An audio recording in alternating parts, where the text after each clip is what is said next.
शहर के सबसे बदनाम कोठे पर हर रात मर्दों की लाइन लगती थी।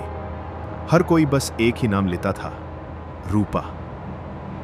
रूपा का हुस्न ऐसा था कि लोग उसे पाने के लिए अपनी औकात तक भूल जाते। कहते हैं जो उसकी झलक देख ले वो फिर किसी और के काबिल नहीं रहता। उसके कमरे में जो जाता वो हंसते हुए जाता था, लेकिन लौटते हुए उसकी आंखों में एक अजीब सा डर बस जाता था। एक रात रूपा के कमरे में एक अजनबी आया। लंबा कद, चौड़ा सीना और होंठों पर अजीब सी मुस्कान। उसकी आंखें सीधी रूपा की रूह तक झांक रही थीं। रूपा को लगा ये भी बाकी मर्दों की तरह अपनी भूख मिटाने आया है, लेकिन ये मर्द बाकी सबसे अलग था। उसकी आंखों में चाहत कम और शिकारी जैसा सन्नाटा ज्यादा था। कमरे का दरवाजा बंद होते ही रूपा ने अपना जादू चलाना शुरू कर दिया।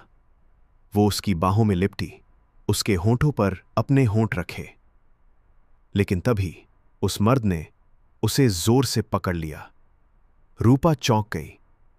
उसने पहले कभी ऐसा डर महसूस नहीं किया था। अजनबी ने फुसफुसाकर कहा, आज तुम्हारी रात नहीं, तुम्हारा खेल खत्म। और अगले ही पल उसने रूपा का गला दबा दिया।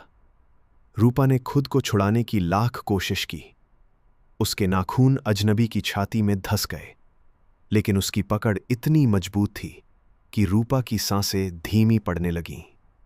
आखिरी सांस लेते हुए रूपा की आंखें खुली की खुली रह गईं। लोग कहते हैं उस अजनबी ने रूपा की मौत के बाद उसके होंठों पर एक काली सिंदूर की लकीर खींच दी और बोला, अब तू सिर्फ मेरी है, हमेशा के लिए। उसके बाद वो आदमी वहां से गायब हो गया। कोई नहीं जानता वो कौन था, कहां से आया और कहां गया। जब लोगों ने दरवाजा तोड़ा, रूपा का शरीर बिस्तर पर पड़ा था और कमरे में अब भी उसकी सिसकियों की गूंज थी।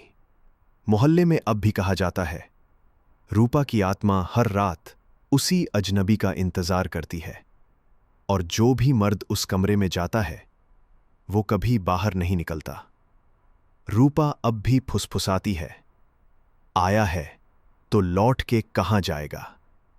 फिर उसकी हंसी गूंजती है और दरवाजा अपने आप बंद हो जाता है।